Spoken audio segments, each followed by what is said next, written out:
le monde connaît désormais le principe du job dating, ces entretiens d'embauche express qui visent à favoriser les contacts rapides et efficaces entre des personnes en recherche d'emploi et des recruteurs.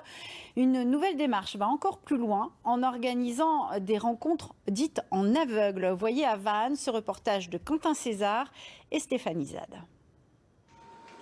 Côté public, 60 recruteurs. Côté scène, rideau.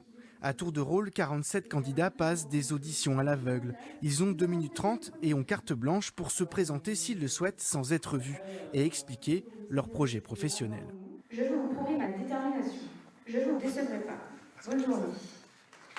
C'est assez intéressant parce que moi je suis assez timide en général. Donc forcément pouvoir se mettre un peu plus à l'aise, pouvoir juste ne pas voir tous les recruteurs devant soi, surtout dans une salle de théâtre qui est un contexte assez impressionnant on va le dire.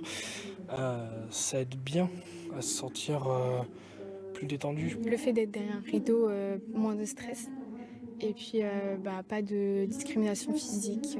Il ne se passe pas sur notre physique mais sur ce qu'on est nous et notre voix. Donc je trouve ça une super belle opportunité. Une opportunité également de bouleverser les habitudes de recrutement des employeurs, de se concentrer davantage sur le savoir-être plutôt que sur le savoir-faire. On oublie le CV, on oublie la lettre de motivation et on vient face à 60 recruteurs, ce qui fait que 60 chances d'obtenir un emploi, une formation ou une alternance. C'est 60 CV en moins à envoyer, 60 lettres de motivation en moins à écrire. Et au final, les recruteurs sont séduits. Les gens se présentent naturellement. Alors, les pauvres, ils ont du trac, donc on le ressent. Mais voilà, c'est moins...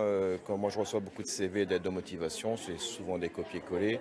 Donc c'est souvent à l'entretien, je perçois la personne. Le ton nous permet de savoir si c'est une personne relativement posée, s'il y a de la bienveillance derrière. Et justement, on n'est pas gêné par l'attitude et on est plus dans l'écoute. L'expérience aura permis 212 entretiens d'embauche pour les 47 candidats.